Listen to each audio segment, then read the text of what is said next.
signs, any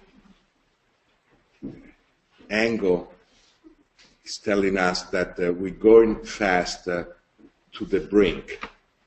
I think the basic issue in economy, like in all the other subject matter, that we human divide like this little point on the map, although it's totally artificial and mechanicistic. I think for me, the united principle is an imperative to stop making war to ourselves,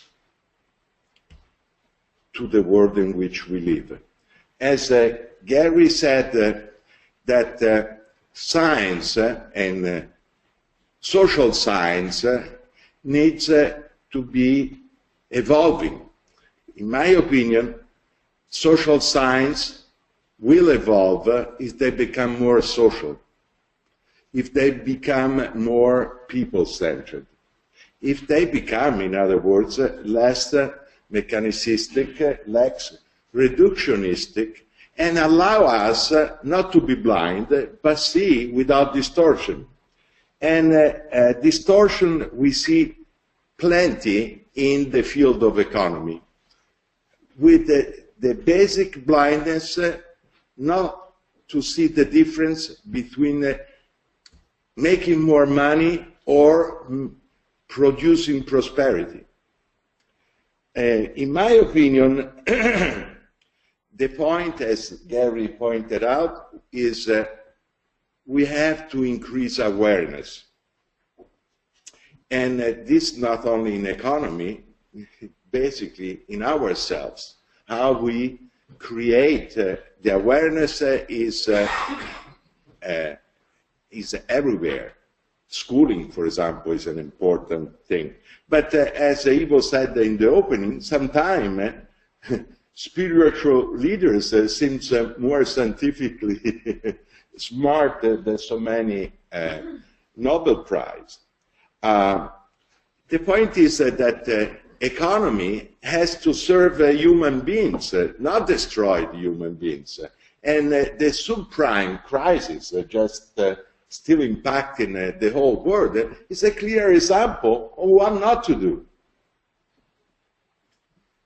So how we socially construe economists that are at loss to see the obvious? Maybe we need to be more grounded on reality, and economists that should talk to people that lost their homes in this last crisis. Economists that should live in favelas to understand what is economy. Economists that should have their head with the acid rains and see the understanding of economy when more money doesn't mean more prosperity. I think that, you know, with our organization, we need to be all very humble, because we're doing it to ourselves, and each of us, when is buying into the system, is actually part of the problem and not the solution. So I think that would be important in what we do, and one of our attempts is the World University Consortium, where we don't want to involve only university. Certainly that, but also to have the villagers of a village without electricity to contribute to what we want for the future.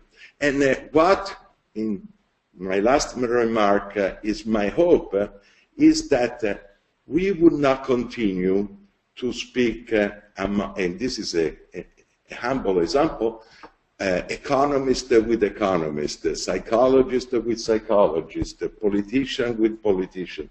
This is part of the problem, and we need to make possible that the different experiential and theoretical knowledge to meet and to understand for real what is the difference between quantitative and qualitative. It is as basic as that for me, that there is enormous blindness and we use the wrong metrics, quantitative metrics. And that's why we're blind. We have to raise up and wake up from this nightmare that is self-created.